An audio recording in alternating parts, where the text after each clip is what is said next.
Bismillahirrahmanirrahim. Assalamualaikum warahmatullahi wabarakatuh. Waalaikumsalam. Alhamdulillah kembali lagi bertemu dalam Conversation to Scholars dengan sahabat saya ya, Dr. Iksanuddin Nursi dan saya sendiri Husmaria. PhD. Alhamdulillah. Sehat Bang. Alhamdulillah. Masya Allah Bang Nursi, terima kasih semuanya. Ya. Ini sebetulnya dalam minggu-minggu ini itu banyak sekali Bang isu ya. Betul. Cuma kita akan bahas yang mana. Kalau yang dalam konteks international isu, beberapa kali dalam video kita kan selalu di YouTube kita selalu membahas tentang global politics ya, terutama apa yang dilakukan oleh para superpower, baik itu yang Western ya, poros Jakarta Washington dengan sekutunya, ataupun yang dengan Beijing dan sekutunya kayak gitu ya. Cuma kita biasanya memang kurang nih Bang juga nanti membahas bagaimana dengan yang dunia Islamnya. Mungkin nanti di video-video, bukan tidak harus hari ini, tapi di video-video berikutnya juga kita akan bahas bagaimana di dalam konteks global politics. Karena kalau di era kolonialisme dulu kan memang Islam dijajah dalam konteks itu ya. Terus kemudian di dalam konteks perang dingin itu juga negara-negara Islam itu juga tidak mendapatkan perhatian karena dulu konfliknya barat ya, Western, modern sekuler kayak gitu ya, liberal versus komunis kayak gitu. Kemudian dengan glasnost perestroika, kekuatan dari former USSR yaitu Rusia, Federasi negara-negara Rusia itu kemudian dianggapnya tinggal polarnya itu tinggal ke barat saja. Namun kemudian muncul kekuatan Cina di dalam konteks itu. Kalau dulu dikatakan musuh mereka itu adalah komunis, tapi setelah 9/11 musuhnya mereka adalah Islam di dalam konteks itu dengan war on terror dan deradikalisasi. Nah, namun kan yang waktu itu kita bahas sejak 7 Oktober ya, 7 Oktober, isu Gaza dan seterusnya. Kita juga bahas bagaimana sebetulnya memulainya, bahkan Barat selalu komentar-komentar selalu mengatakan bahwa semua konflik di Palestina itu hanya mulai setelah 7 Oktober. Padahal konflik di Palestina itu mulainya ya bahkan sebelum ya munculnya negara-negara di Timur Tengah ya, itu yang bagian dari jatuhnya Turki Utsmani, kemudian negara-negara itu dikapling-kapling menjadi modern nation state kecil-kecil kecuali Palestina. Ya karena ini keinginan dari Inggris ya waktu itu yang mau mengirim orang-orang Yahudi. Kalau Yahudi yang dari Eropa itu apa? Askansia ya, dari Eropa untuk dicarikan tempat negaranya, dan dari yang Argentina atau yang waktu itu di Afrika Tengah atau Afrika mana yang itu, tapi kemudian pilihannya adalah Palestina. Bahkan sebelumnya juga Barat juga menginginkan bahkan mau membeli tanah Palestina. Tapi bagi orang Islam kan nggak bisa, di situ ada yang namanya Masjidil Aqsa. Apalagi kalau kita paham dengan ilmu akhir zaman ya, kataloginya Islam kayak gitu ya. Nanti Nabi Isa kembali dan salah satunya melawan Dajjal, dan itu posisinya adalah di Palestina. Jadi Palestina itu menjadi bagian penting dari kota suci selain Mekah, Madinah, dan ini apalagi dulu Islam kan kiblatnya pertama kan ke Masjidil Aqsa. Nah, tapi persoalannya kenapa ya mulai dari negara-negara Teluk kayak gitu ya, itu waktu itu sebetulnya mau melakukan normalisasi dengan rezim Israel, Zionis Israel. Ya. Jadi KSA semuanya, makanya di dalam konteks pidato Perdana Menteri Netanyahu di PBB yang menghilangkan peta Palestina, yaitu sebetulnya yang bukan salah satu yang menyebabkan cepat yang namanya kelompok Hamas dan kekuatan-kekuatan di Gaza di Palestina itu fight back kayak gitu ya. Siapa lagi nanti yang akan membela mereka kecuali mereka sendiri. Ini kekuatan luar biasa yang ada internal Palestina. Jadi jangan sampai kemudian nanti kita bicara Hamas terus dianggapnya wah ini kelompoknya Hamas sehingga ini. Nah, proses dari mulai bagaimana ya dihabisi Gaza itu udah rata di dalam konteks itu. Ini kita melihat kehancuran. Jadi kalau mereka menjadi champion human right kayak gitu ya, bagaimana violence yang dilakukan oleh satu negara, tapi Amerika sendiri bahkan tidak setuju dengan ceasefire yang ada di Security Council maupun di General Assembly ya, sampai yang pidato yang kita sudah bahas, tolong dilihat lagi video-video kita.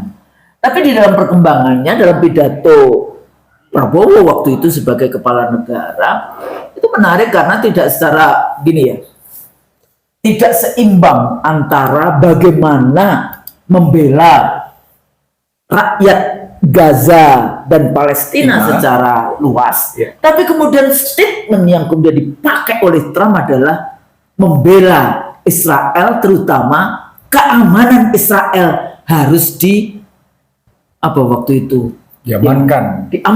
Jadi ini aneh kayak gitu ya. Jadi tidak ada perdamaian tanpa keamanan Israel. Nah, tidak ada jaminan keamanan bagi Israel kan gitu kan. Jadi di situ justru statement kalimat itu menjadi perlindungan terhadap Israel. Perlindungan terhadap Israel. Betul. Halo.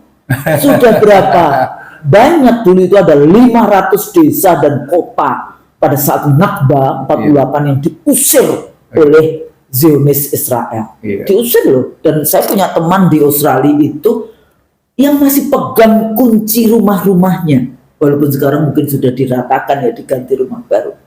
Ya di sana yang dia yang keluar tahun 48 orang tuanya. Termasuk sebenarnya yang keluar tahun 48 itu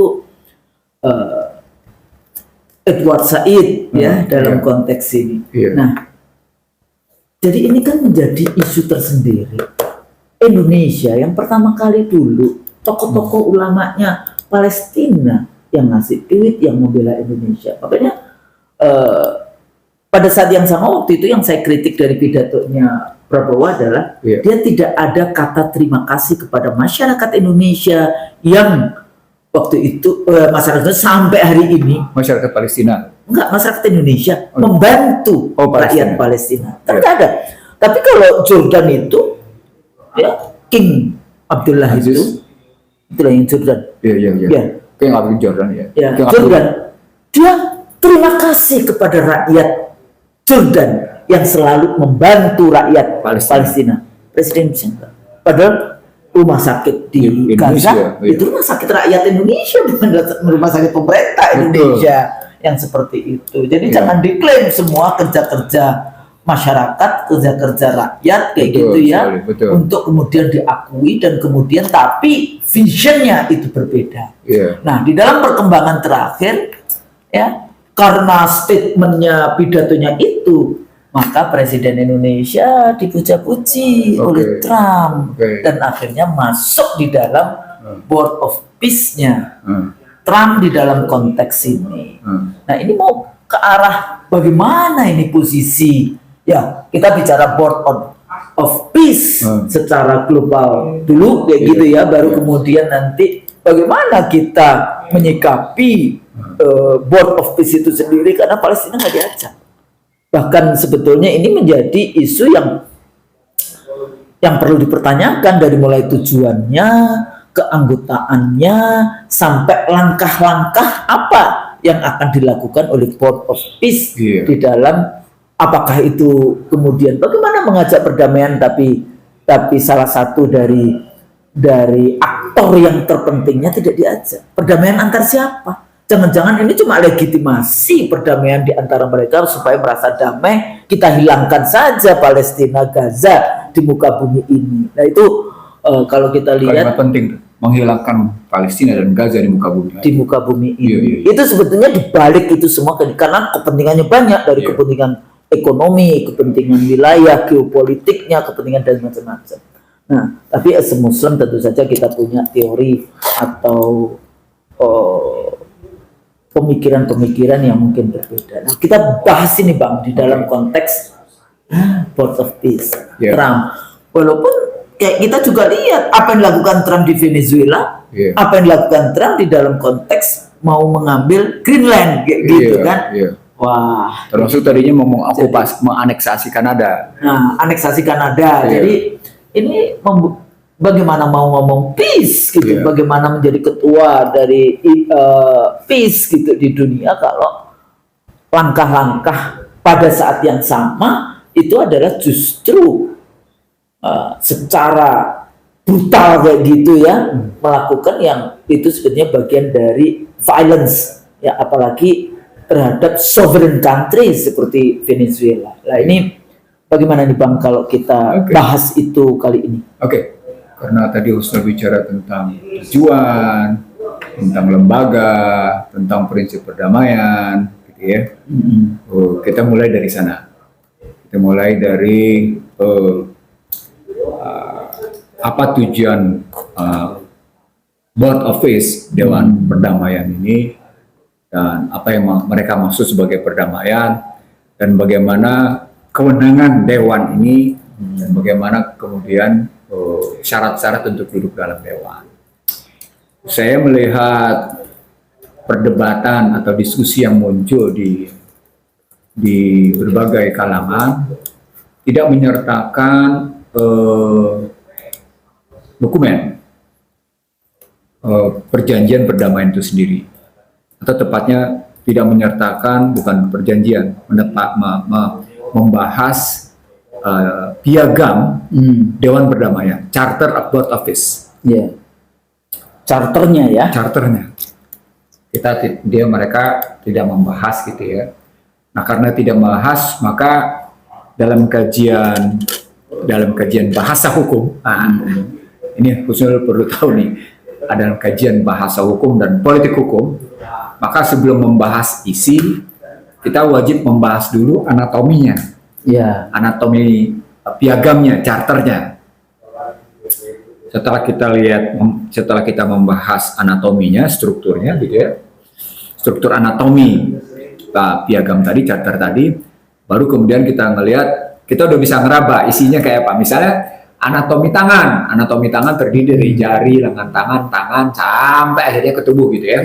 Begitu juga anatomi tubuh, ada kepala, ada badan, ada tangan, ada kaki, ada jemari kaki, ada jemari tangan, dan seterusnya. Nah ini kita bahas dulu dari sana ya. Nah, ini dokumen saya dapatkan dari Time of Israel. Justru dari Israel. Iya, saya tidak dapatkan dari mana-mana. Saya dapatkan dari Time of Israel. Gitu ya. Jadi, tapi menarik loh kalau kita baca. Saya beberapa kali membaca ini media lokalnya mereka. Jadi, kapan Bang itu? Saya sebenarnya baru begitu muncul Board of Peace. Itu Time Israel memuatnya. Justru Time of Israel itu memuat sebelum bicara charter itu. Time of Israel itu menampilkan gambarnya seperti yang Husnul lihat ini, Peace in the Middle East gitu ya, seperti Husnul lihat itu.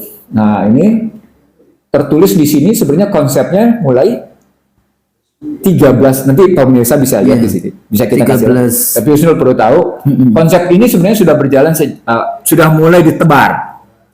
Bahasa sederhananya sudah mulai diinseminasi sejak 13 Oktober 2025. Jadi kalau baru muncul di cerita Januari gitu ya, sebenarnya mereka sudah kerja jauh sebelum itu gitu loh. Ini yang kalau melihat gambar itu tadi, itu yang waktu itu mic-nya bocor ya? Betul, setelah itu. Tapi masih ingat ada mic bocor? Nah, itu bicaranya di Egyptian, di Mesir. Penjelasan fotonya, ini Presiden Donald Trump bicara dalam gitu ya, rapat perdamaian gitu ya, di resort Laut Merah Mesir, risetnya bernama Sam El-Sheikh pada 13 Oktober 2025. Foto ini diambil oleh AFP. AFP itu lembaga berita Prancis, gitu ya. Judul bahasa Inggrisnya Charter of the Board of Peace, gitu ya, Piagam Dewan Perdamaian. Ini terdiri dari pembukaan, lalu ada bab 1, judulnya misinya bab 1. Bab 1-nya berjudul tujuan dan fungsi. Pasal 1 disebut dengan misi. Bab 2 tentang keanggotaan. Bab 2 tentang keanggotaan ini, ayat 2-nya bicara tentang negara anggota, tanggung jawab negara anggota. Lalu berikutnya bicara tentang berakhirnya keanggotaan, termination of membership, berakhirnya keanggotaan, penarikan diri, withdrawal, gitu ya. Bab 3 bicara tentang tata kelola, governance. Pasal 3 ayat 1-nya bicara, di sini mulai bicara Board of Peace, Dewan Perdamaian. Lalu itu ada di situ. Lalu berikutnya ada ayat pasal 3 ayat 2, Chairman. Ini total kepemimpinan Board of Peace dengan kekuasaan utuh, penuh, dan menyeluruh.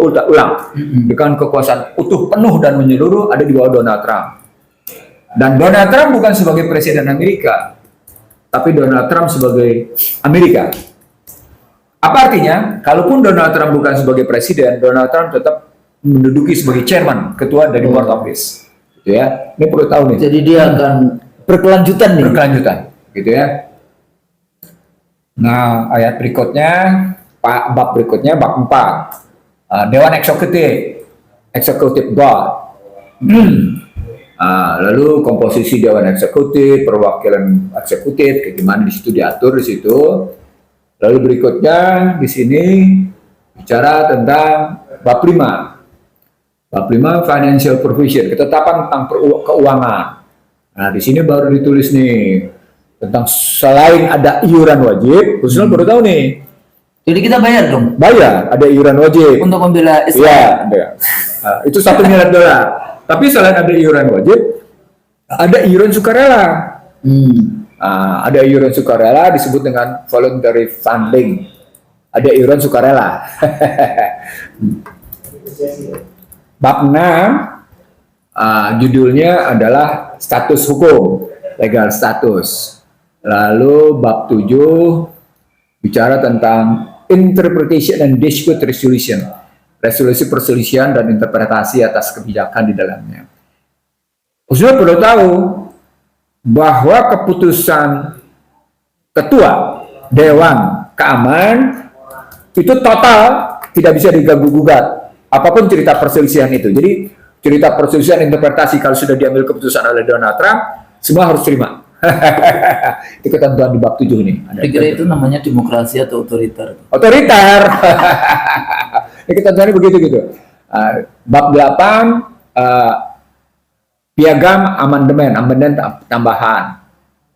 Itu bab 8 ayat 8 pasal 8. Bab 9 di sini gitu ya. Pasal 9 bab 9 resolusi atas arahan-arahan lainnya gitu. Resolution and other directives. Sini kelihatan bab 10 durasi, jangka waktu, penyelesaian dan transisi, di situ kelihatan. Di situ ada pekerjaan. Bab 11 entry into force. Nah, entry ini pintu masuk untuk bicara tentang kekuatan nih. Entry into force and professional application. Jadi mereka boleh menggunakan kekuatan ini di sini gitu.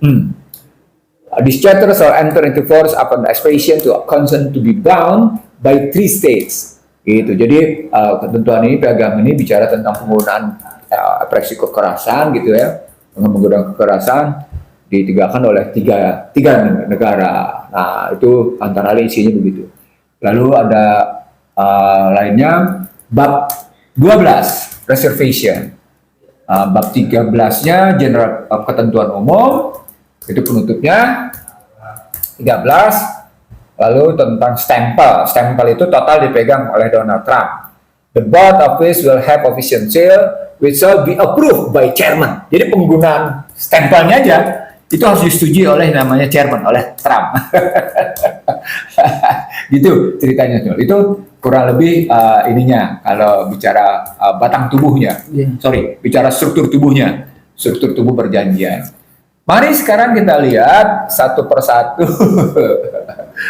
Ini kalau kita bahas satu persatu panjang, Mas Donald. Jadi kita bahas beberapa saja. Ya, maksudnya sejauh mana itu punya kepentingan mereka dan kemudian bagaimana kondisinya nanti untuk rakyat Palestina. Kan? Iya.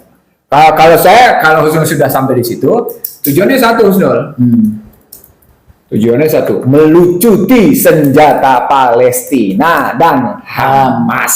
Hamas dan semua kekuatan Hizbullah termasuk Islamic Jihad. Iya, semuanya habis. Jadi disam kan istilahnya. Ya, disam. Ya, disam. Jadi melucuti. Ada lagi Husnul, tidak boleh menggunakan mata uang. Jadi rakyat Palestina mata uang Israel. Jadi di wilayah di mana mereka sudah duki mata uang Israel. Yang kedua, tidak ada bandara kecuali bandara Israel. Nanti sampai kayak gitu. Nanti soal pembangunan di Gaza segala macam ketentuannya didesain oleh mereka, bukan Palestina. Apa artinya? Mereka ngambil alih Gaza dan Gaza Hamas harus dilucuti di situ. Gitu melihatnya. Oke, kalau karena Husnul 4 kita mulai dulu dengan bahas piagam ini Husnul ya. Tujuan dan fungsi. Dalam perdamaian ini Husnul beberapa diksi harus dicatat dengan cerdas nih Husnul. Supaya kita tidak tersesat dengan istilah-istilah yang mereka gunakan. Diksi yang ilmiah. Betul. Tapi sebetulnya di balik itu enggak, itu namanya politik bahasa. Bukan, symbolic torture. Symbolic torture. Verbal Jew itu teorinya. Ya. Kekerasan simbolik. Iya, verbal Jew gitu ya. Dewan Perdamaian adalah organisasi, ini saya bacakan dalam bahasa Indonesia ya. Dewan Perdamaian adalah organisasi internasional yang berupaya mempromosikan stabilitas. Kata kunci, mempromosikan stabilitas. 1. 2. Memulihkan pemerintahan yang dapat diandalkan dan sah. Artinya, mereka menyatakan bahwa pemerintahan Israel sah di atas Palestina, di atas wilayah yang mereka ambil. Ini bahasa lainnya. Serta, yang ketiga menariknya. Israel Zionis. Oh iya. Berikutnya, serta mengamankan perdamaian abadi. Kalimatnya perdamaian abadi, Husnul. Lupa kalau di dunia kali ya. Iya, di wilayah yang terkena dampak atau terancam oleh konflik. Jadi ada kata kunci, perdamaian abadi. Bagaimana mungkin perdamaian abadi diterapkan dengan model otoriter? Bagaimana mungkin perdamaian abadi muncul dengan ketidakadilan? Bagaimana mungkin perdamaian abadi ditetapkan oleh namanya kepentingan subjektif satu pihak, bukan kepentingan objektif seluruh pihak? Nggak logis. Bagaimana mungkin Anda bicara promosi stabilitas? Nggak akan ada stabilitas kalau kayak gitu. Bagaimana mungkin Anda merasa memulihkan pemerintahan, sementara sesungguhnya Anda sedang memulihkan yang satu, tapi kemudian meniadakan yang lain? Itu kan begitu cerita cleansing. Iya, walaupun mereka bilang two-state solution. Tapi pada hakikatnya ketika Anda menyatakan model begitu, berarti Dewan Perdamaian ini membenarkan penjajahan dan pengambil alihan tanah yang Husnul tadi dalam pembukaan tadi. Iya. Jadi ini membenarkan pengambil alihan wilayah oleh Israel terhadap tanah Palestina. Itu dulu kata kuncinya. Kemudian diamini oleh beberapa orang negara. Gitu dengan model begini. Ini baru bicara tujuan loh, kita bahasnya udah kayak gini gitu. Artinya Anda tidak sedang bicara perdamaian abadi. Anda bicara tentang penindasan abadi, itu kalimat pentingnya. Ya. Jadi bukan perdamaian. Bukan perdamaian. Dibuka. Ya, akan terus dipikirnya kalau ketidakadilan itu akan kemudian selesai dengan ethnic cleansing, walaupun semua yang namanya orang Gaza dibunuh semua. Tapi apakah Anda yang menentukan itu? Kan enggak. Masih selalu ada hamil lagi, ibu-ibunya punya anak lagi. Mungkin ya berhenti berapa puluh tahun akan muncul lagi. Itu perlawanan itu. Mark Leonard menulisnya sebagai bagian dari interconnectivity. Ingat ya kita bicara interconnectivity war ya. Jadi tadi ada stabilitas, ya, promosi stabilitas, lalu pemulihan pemerintahan yang diandalkan dan sah. Berikutnya kemudian perdamaian abadi. Nah itu ini bicara di tujuan. Dewan Perdamaian akan melaksanakan fungsi-fungsi pembangunan perdamaian. Nah, ada bisnis properti. Fungsi-fungsi pembangunan perdamaian ini bisa properti sudah kelihatan. Ya. Sesuai dengan hukum internasional. Bagaimana bicara hukum internasional?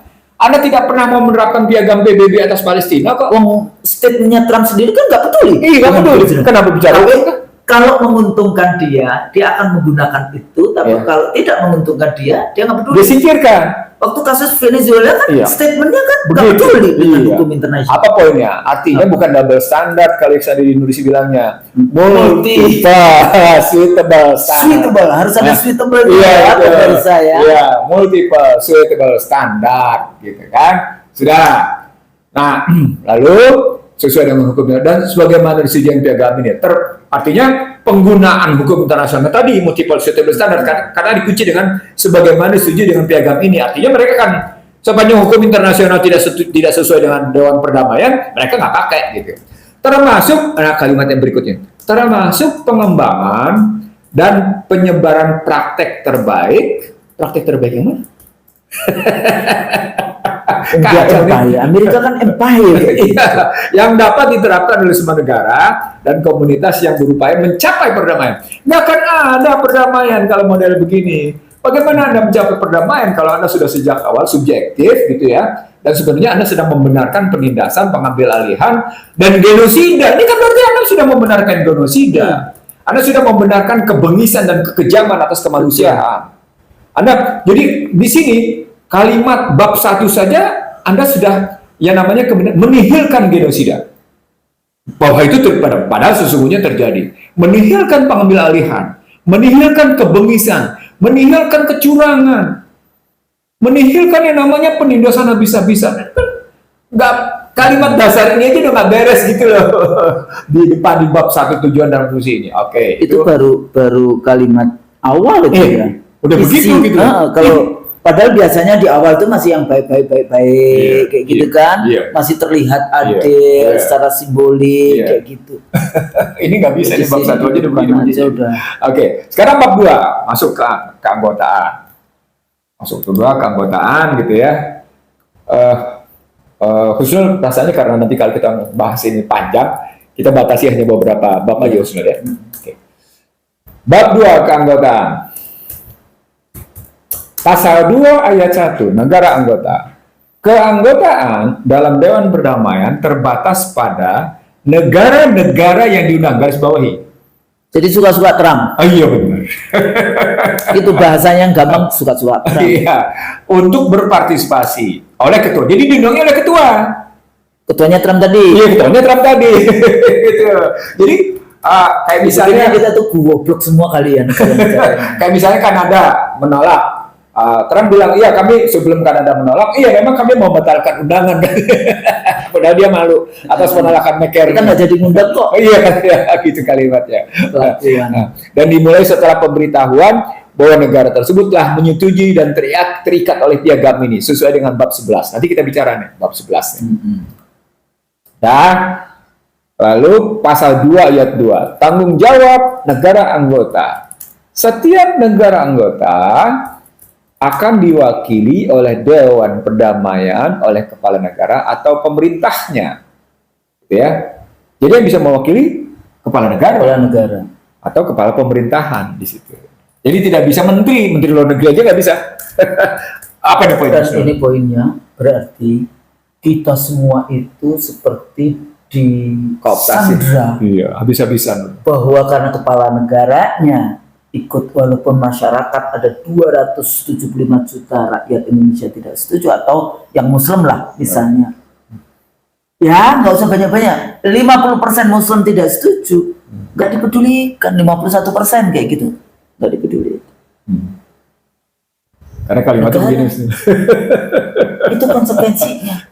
Artinya para pemirsa IC Drilsu, semua yang berjuang untuk Gaza, untuk Palestina, itu dihilangkan semua karena presiden kita ikut jadi anggota. Iya, dia. Ditandatangani kan pasti itu. Iya. Dengan jadi anggota kan pasti Iya. setuju dengan Setuju. charter Iya. itu. Walaupun katanya belum bayar. Katanya belum bayar. Ya, Kita itu nanti bisa dibayarin kan. Kalau urusan yang kayak gitu bayar dan sebagainya, maksudnya dibayar itu utang negara juga. Kalau misalnya nggak bisa, Amerika nggak bisa ngutangin. betul. Diutangin duluan. Dan kita bayar dengan ribanya Iya. Kena berapa kali tuh? untuk membela Israel. Gimana sih? Masya Allah. Astagfirullahaladzim. Oke, Oke, selanjutnya. lanjut ya. B, pasal 2 ayat 2B. Setiap negara anggota akan mendukung dan membantu operasi Dewan Perdamaian sesuai dengan kewenangan hukum domestik masing-masing. Gitu ya. Tidak ada ketentuan dalam piagam ini yang dapat ditafsirkan untuk memberikan yurisdiksi kepada Dewan Perdamaian di wilayah negara anggota. Ini bahasanya kacau nih, Ustaz. Pengertian yang kacau begitu rupa diputar-putar untuk ujungnya adalah mewajibkan negara anggota berpartisipasi dalam misi pembangunan perdamaian tanpa persetujuan mereka.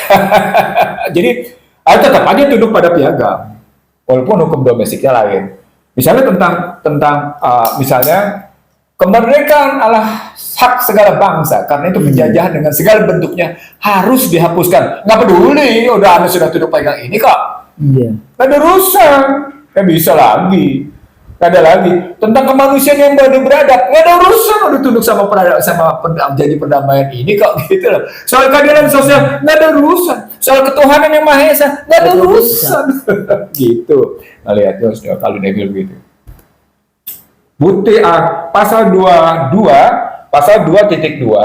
ayat C, butir C. Setiap negara anggota, kalimat penting nih itu. Setiap negara anggota menjabat tidak lebih dari 3 tahun sejak berlakunya piagam ini dan dapat diperpanjang oleh ketua. Yang bisa memperpanjang cuma ketua. Siapa tadi? Trump lagi. Masa keanggotaan 3 tahun tidak berlaku bagi negara anggota yang memberikan kontribusi satunya dalam bentuk dana tunai dalam tahun pertama berlakunya pegawai ini. Jadi masa keanggotaan 3 tahun itu tidak lagi berlaku kalau tidak ngasih bayar. Jadi Anda mesti bayar dulu di tahun pertama ini, kalimatnya. Anda mesti bayar dalam tahun pertama ini Anda harus bayar 1 miliar US dollar. Berapa itu jadi kalau di rupiah? 16,9 triliun. Untuk membela keamanan Israel. Itu bukan membela keamanan Israel, untuk membela eksistensi penindasan. Gitu dong maksudnya. Iya. Untuk membela eksistensi genosida dan kekejaman. Gitu loh kalimat konkretnya. Betul. Itu kalimat konkretnya begitu gitu. Ya. Ini kalau pakai, kita tidak sedang membahas soal macam-macam, kita sedang membahas soal siapapun terserah. Tapi kita sedang membahas piagam ini, piagam perdamaian. Jadi kita bahas tentang tekstual. Iya, tekstual. Ini textual analysis. Iya, textual analysis, benar. Kalau pakai bahasa sebenarnya content analysis. Content analysis. Iya, analisis. Ya, tapi kalau bahasa-bahasa kalau kita bahas tentang postmodern gitu yang textual analysis kayak banyak kan yang menggunakan textual analysis di dalam analisa-analisanya. Spiritual juga pakainya begitu. Iya, Tekstual. textual. Iya. Ya, Pusmo itu biasanya ngomongnya textual. Tapi kalau pakai konsep kita ngebahasnya semantik. Semantik. Kenapa semantik? Karena semantik komponennya 3. Filsafat, psikologi, linguistik. Iya. Jadi kena ketiga-tiganya, bukan cuma sekedar kekerasan simbolik. Induksi dan Husserl bicaranya semantik. Semantik ilmunya 3, filsafat, psikologi, dan linguistik. Linguistik yang dilihat lagi penggunaan diksinya dalam rangka psikologi, penggunaan diksinya dalam rangka filsafat. Baru masuk ke penggunaan narasi dalam rangka psikologi, rasa bahasa, denotasi, konotasi, masuk langsung ke filsafat, ke nilai, gitu. Asik gitu, Oke. Jadi setiap negara anggota menjabat tidak lebih dari 3 tahun sejak berlakunya piagam ini dan dapat diperpanjang oleh ketua. Masa keanggotaan tidak berlaku lagi yang sudah memberikan kontribusi dari 1 miliar dalam bentuk dana tunai yang diserahkan pada tahun pertama. Jadi udah dikasihkan, kemudian ternyata di tahun berikutnya nggak diajak. Nggak diajak, bisa juga. dibuang. Hmm. Dahsyat kan? Betapa otoriternya di sini ketentuannya. Itu yang saya selalu sebut, Trump itu runs the world like a mafia boss. Orang bilang Trump sedang mencari dana untuk membangun Gaza dan Palestina dengan cara mengumpulkan duit 1 miliar lebih dari bersumber anggota yang masuk dewan di sini gitu. Yang disebut itu Middle East Riviera, gitu kan. Iya. Jadi mau dibikin yang namanya tempat apa namanya hotel ini yang kayak gitulah, bermewah-mewah di situ, melakukan apa ya pokoknya yang kayak gitulah. Kalau orang Gaza bilang itu dijadikan tempat maksiat. Tapi dia ngambil duitnya dari atas nama diksi-diksi ilmiah, sepertinya untuk peace, tapi bukan untuk Palestina, bukan peace untuk Palestina. Tapi bagaimana tadi itu melegitimasi, memperpanjang penjajahan dan mengakui genocide, bahkan memang akan dihilangkan. Kan mereka Palestina masih tinggalnya di tenda-tenda. Apakah nanti bisa tinggal di apartemen-apartemen yang akan dibangun? Enggak. Oke, kita terusin ya. Pasal 2 butir ayat 3. Pengakhiran keanggotaan. Keanggotaan akan berakhir pada waktu yang lebih awal.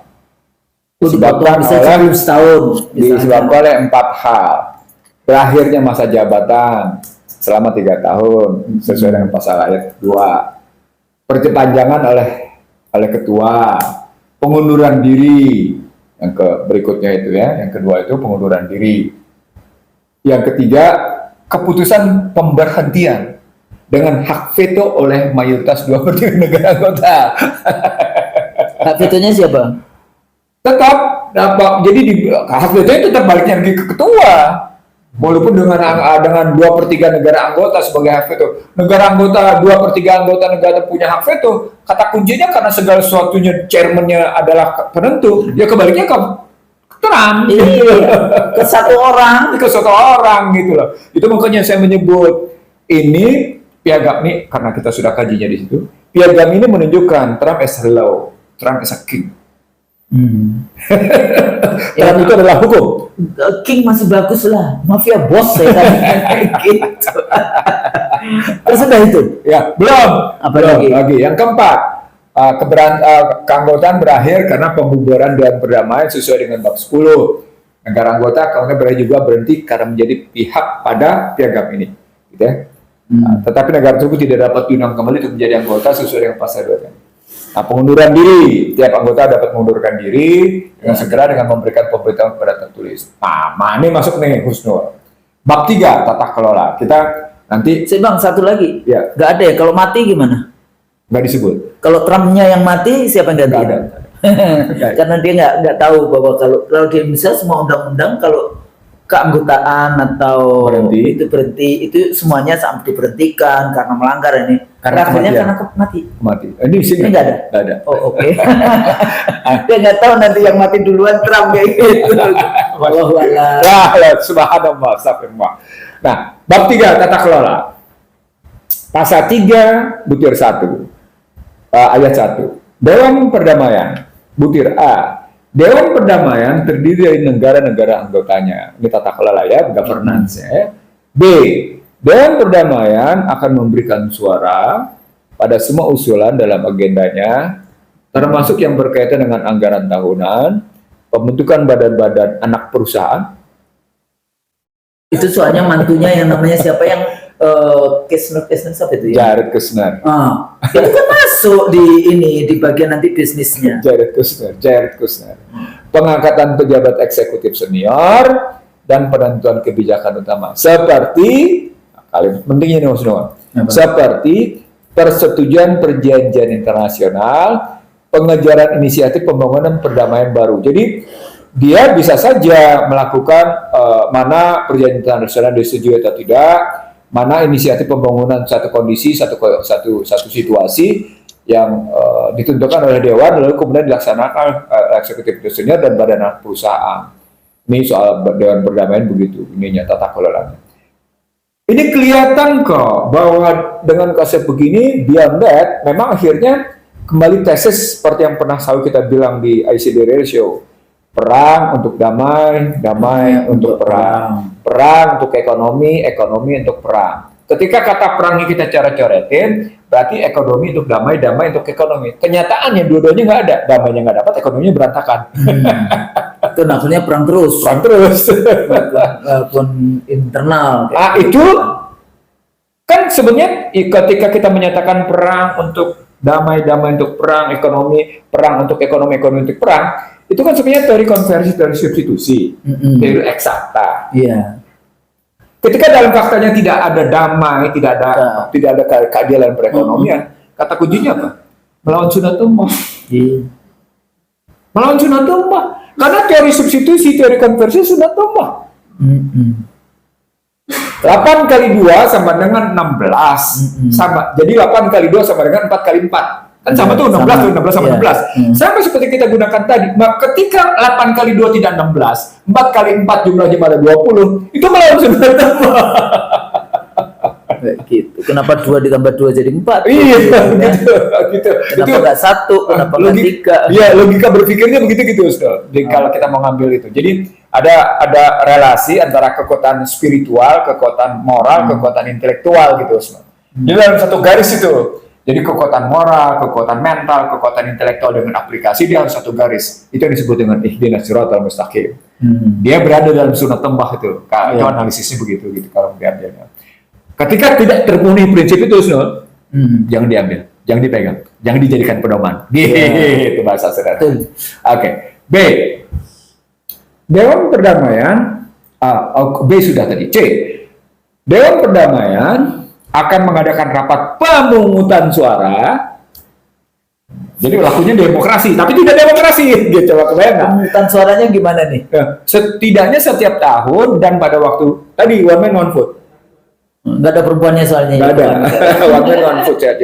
Jadi itu setiap tahun dan pada waktu ditambahan yang dianggap sesuai dengan ketua pada waktu dan waktu ditambahan. Agenda rapat tersebut ditetapkan oleh Dewan Eksekutif dengan pemberitahuan dan komentar dari negara-negara. Kalimat terakhirnya, Pak? Dengan persetujuan ketua. Lagi-lagi chairman, lagi-lagi Donald Trump. Maksudnya yang kayak gitu-gitu kita tuh goblok semua atau gimana sih? Itu yang namanya drafting charter.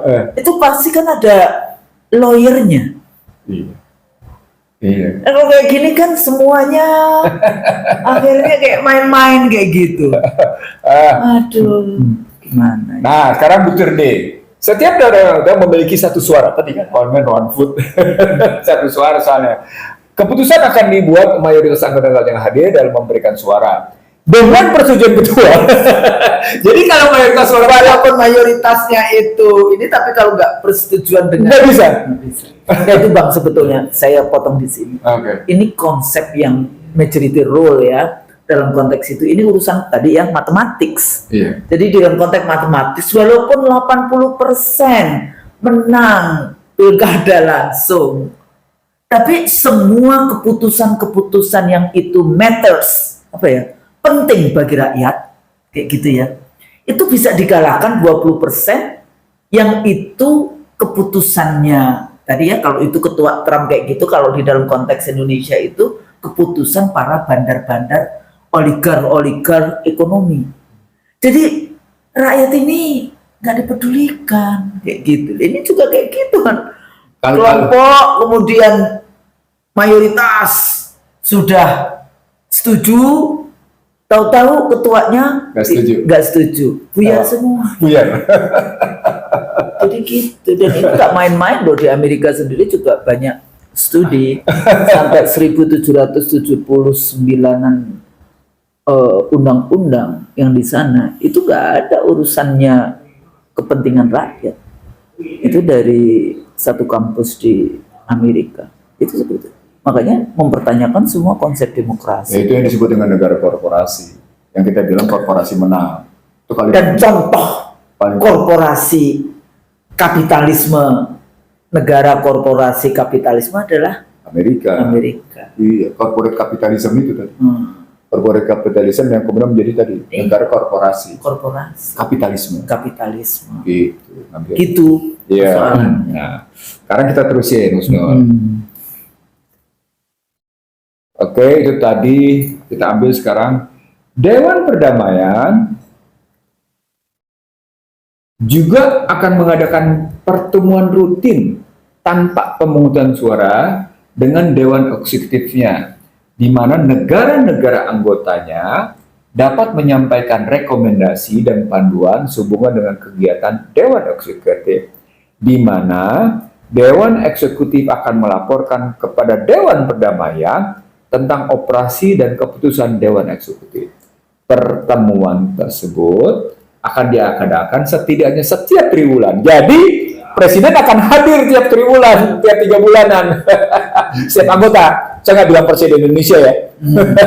Setiap Presiden anggota, setiap triwulan dia mesti hadir. Kalau nggak, dia nggak, karena tadi keanggotaan tidak bisa diwakili. Dengan waktu dan tempat pertemuan disebutkan oleh Eksekutif dan Kepala Eksekutif dan Eksekutif. Negara-negara anggota dapat memilih, di sini boleh dinyatakan diwakili oleh pejabat tinggi alternatif di semua pertemuan dengan persetujuan ketua. Jadi, Husnul mau mewakilinya ke saya. Ya. Tapi ketika saya tidak disetujui oleh Trump, nggak boleh Husnul. Jadi, boleh diwakili tapi dengan persetujuan ketua, dengan persetujuan Donald Trump. Artinya apa? Orang mesti masuk di dalam board office adalah orang-orang yang terrekomendasi sebagai pendukung penindasan kekejaman dan genosida Israel. Gitu loh. Kalau Anda bertentangan dengan genosida dan bertentangan dengan kekejaman kebengisan Israel, nggak boleh. Dan statement itu bukan didukung, maksudnya sebagai salah satu buktinya karena Netanyahu sebagai anggota. Muslim mesti tahu, di Amerika itu keluar satu kalimat, no room for Palestinian supporter. Keluar, no room. Padahal Muslim di sana 99%. Ada dua isu penting. Ilhan Omar yang pernah menggagas anti Islamofobia itu sudah keluar isunya dari kalangan tertentu untuk dideportasi. Mohran Damdani yang menjadi wali kota New York sudah diusulkan untuk segera ditindakan karena bagian dari orang yang bertentangan dengan white national supremacy. Ya tadi no room for Palestinian supporter. Jadi tidak ada ruang, mereka tidak memberikan, katanya negara demokrasi, tapi begitu kelihatannya. Demokrasi kelasnya begitu gitu. Aja ditipu-tipu kita. Jadi kalau antara teori dengan kenyataan prakteknya. Nah, yang mesti perlu tahu, mereka akhirnya juga sadar bahwa ternyata perilaku multiple suitable standard di elit bisnis dan di elit politik itu sudah sampai pada masyarakatnya. Apa dampaknya? Mereka mengeluarkan satu pernyataan, Husnul, bahwa polarisasi bukan hanya polarisasi tajam antara Republik dengan Demokrat, tapi polarisasi antar masyarakat. Itulah buku Bangsa Ihsanuddin Nursi, Bangsa Terbelah. Itulah yang diakui oleh yang namanya Obama ketika dia pidato di Chicago University di Illinois gitu. Ya, oke. Berikutnya, Donald Trump, ketua, dapat mengeluarkan undangan kepada Organisasi Integrasi Ekonomi Regional yang relevan untuk berpartisipasi. Jadi hanya Donald Trump yang boleh mengundang organisasi regional yang ada untuk sesuai dengan partisipasi dalam rangka Dewan Perdamaian dengan syarat dan ketentuan yang dianggap sesuai. Kekuasaannya luar biasa. Terutama pemikiran ketua. Iya, pemikiran ketua. Begitu masuk di situ, maka disebut di sini pasal 3 ayat 2, ketua. Donald Trump menjabat sebagai ketua pertama Dewan Perdamaian dan akan secara terpisah menjabat sebagai perwakilan pertama Amerika Serikat, bukan perwakilan presiden dari presiden. Jadi presiden Amerika berikutnya setelah itu tidak ex officio Dewan Perdamaian karena semuanya tergantung pada Trump. Hanya tunduk pada ketentuan bab 3. Bab 3 jatuhnya ke Donald Trump. Ketentuannya begitu. Donald Trump menjabat sebagai ketua pertama Dewan Perdamaian dan akan secara terpisah menjabat sebagai perwakilan pertama Amerika Serikat, bukan perwakilan presiden Amerika. Perwakilan Amerika Serikat disebutnya. Dan tidak disebut juga perwakilan pertama Amerika State, padahal mereka sebutnya state member, tapi disebutin ini kalimat kacau nih, Husnul. Ini yang saya bilang permainan diksi. Oke, sekarang kita balik ke bahasa aslinya, Husnul ya, biar pemirsa ikut tahu. Kita ikut kembali ke aslinya, ke bahasa aslinya. Itu kan bahasa terjemahan. Biar kita tahu bahasa aslinya bunyinya gimana nih, Husnul. Pasal 3 ayat 2. Judulnya Chairman. Artikel 3.2 Chairman. Donald J. Trump shall serve as inaugural chairman of the Board of Peace, and he shall separately serve as inaugural representative of the United States of America. Ya, berarti perwakilan dari negara Amerika. Subject only to the provision chapter 3. Balik lagi ke bab 3. Sekarang kita lihat bab 3 ketentuannya. Ini kan bab 3-nya begini tadi. Segala sesuatunya ditentukan oleh yang namanya ketua. Berarti Donald Trump sepenuhnya sebagai ketua, nggak bisa digantikan. Balik ke tata kelola. Kalau Trump meninggal nggak udah buyar itu Board of Peace. Tapi nggak disebutkan ya. Kalau ketuanya bubar buyar, nggak ada. Anggotanya bisa Nggak ada ketentuan. Tidak ada ketentuan. Kosong. Nanti muncul satu orang sakit lagi untuk jadi. Baliknya begitu. Sekarang itu A. B. Tadi ketua memiliki wewenang eksklusif. Halo, wewenang eksklusif untuk membuat, memodifikasi atau membubarkan badan-badan anak perusahaan sebagaimana diperlukan atau sesuai untuk memenuhi misi dan perdamaian. Oke, kita balik lagi ke bahasa asli, boleh? Kita balik ke dewa asli. The board office shall vote on all proposal on its agenda, including with respect to the annual budget, the establishment of subsidiary entities, the appointment of senior executive officer, and major policy determination, such as the approval of international agreement and the pursuit of new peace building initiative. Gawat ini. Gila nih vetonya ketuanya nih, chairman nih sampai kayak gini gitu loh. Dahsyat. Nggak bisa apa-apa udah. Jadi gimana nih ceritanya begini nih. Pasal tadi kalimat ya. Ketua memiliki wewenang eksklusif membuat, memodifikasi, membubarkan badan-badan perusahaan sebagaimana diperlukan untuk susah memenuhi prinsip misi perdamaian. Jadi, ya misi perdamaian dalam kerangka mereka tadi yang tadi saya bilang misinya kayak gitu. Tadi pembicaraan di awal. Yang 3 tadi gitu ya, yang bicara tentang perdamaian abadi. Kayaknya kita ini kayak encuk deh. Makanya saya ketawa-tawa aja Mas. Suka ya. Liars kayak gitu kan. Gawat bener deh. Pasal 3 ayat 3. Suksesi dan penggantian. Husul tadi bicara di situ. Ketua harus setiap saat menunjuk pengganti peran ketua. Oh, dia bisa nunjuk. Pergantian ketua hanya dapat terjadi setelah pengunduran diri secara sukarela sebagai akibat ketidakmampuan. Ini orang apa yang bikin draft kayak gini ya? Nggak ngerti. Harvard University, terus MIT, Pennsylvania, Princeton, atau Yale, mana-mana ya? Stanford yang keren. Berkeley, Stanford juga kalau Harvard, ya kan? Sebagaimana ditentukan oleh seorang bulan. Scholars Amerika gimana ya? Nggak ngerti saya. Sudah ada ini belum ya? Sudah ada respons dari scholars? Ya, sudah. Mereka juga nggak setuju. Jadi kalau saya kebetulan ikut Substacks, saya buka aja. Substacks itu ada berbagai aliran. Ini saya nyebut di sini karena Husnul mengambil itu. Substacks ini kajiannya akademik total akademik. Jadi saya ikut Substacks gitu ya. Nah di sini kelihatan gimana? Nih saya ngambil. Husnul bertanya ke situ, saya jawab langsung dengan kajian Substacks. Oke, ini keren Husnul. Kalau dari sini bisa kita tahu sebenarnya bagaimana pertarungan yang sedang terjadi di sana, gitu ya. No, gambaran asalnya udah begini coba. Waduh. Judul nih, The Abrahamic Metacritic. Tuh, coba kajian kayak gitu muncul sudah. Ledekan lagi, nih tadi yang sudah tanya, bagaimana persuasion after Davos.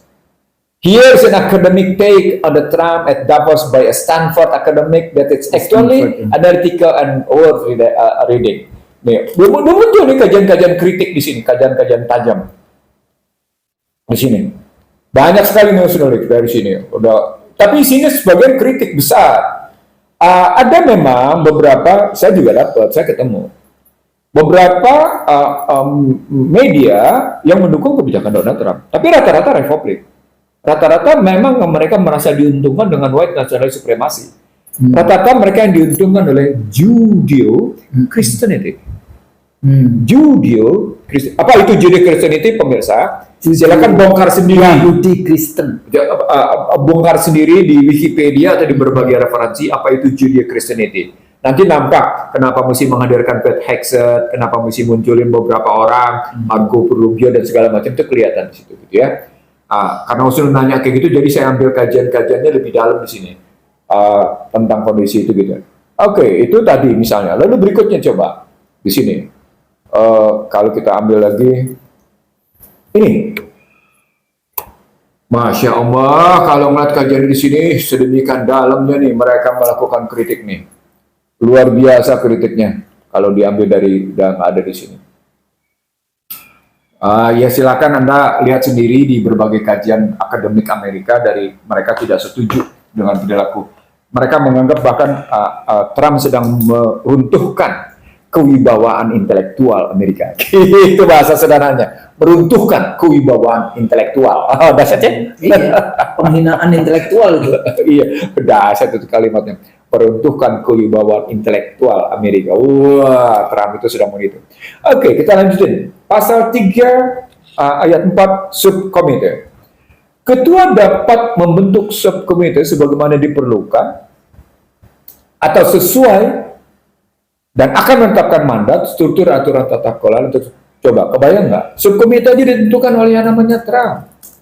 Aturan-aturan ditentukan oleh Trump. Nah, di sini muncul sekarang Dewan Eksekutif. Ini pembahasan terakhir kita supaya tidak terlampau panjang. Tapi poinnya adalah kita sudah tahu misinya apa, arahnya kemana, boardnya kayak apa, Dewan Eksekutifnya kayak apa. Komposisi dan perwakilan Dewan Eksekutif. Dewan Eksekutif dipilih oleh ketua, tuh. Lagi-lagi.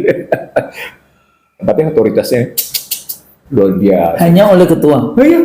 Bukan oleh yang tadi board of. Enggak. Nanti yang dipilih Menteri Luar Negerinya Amerika, kemudian siapa lagi yang semuanya yang anti Palestina. Iya, artinya demikian tadi. I am the law. I'm the law, I'm the king gitu loh. Kalau sudah bilang tadi I'm the mafia, the big mafia gitu loh. Bos mafia. Bos mafia gitu.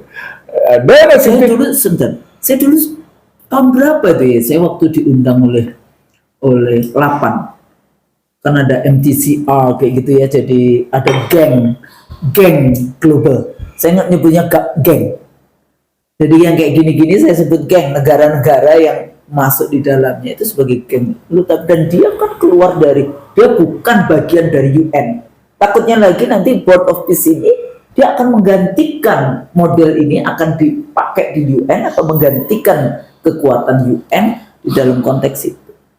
Jadi sebenarnya kalau Husnul tadi bicara soal menggantikan UN, itu sudah muncul zaman Richard Nixon sebagai presiden. Di awal tahun 70-an. Jadi waktu itu datanglah seorang tokoh ketemu Henry Kissinger. Ini tokoh Yahudi. Dia bicara dengan Henry Kissinger. Waktu itu Henry Kissinger Menteri Luar Negeri. Yeah. Menteri Luar Negerinya Richard Nixon. Dia bilang begini, si Yahudi tadi. Ini negara-negara dunia ketiga yang menjadi anggota PBB. Ini sudah bikin rusuh kita. sudah bikin sulit ke kita. Mereka kritik kita habis-habisan dan menyulitkan bagaimana peranan kita menata dunia, kata si Yahudi tadi. Itu lagi tadi ya simbolik torture-nya menata dunia, tata kelola dunia. Iya. Padahal Mereka bikin rusuh. gini ya, mereka yang bikin rusuh. Gitu loh, ya kan?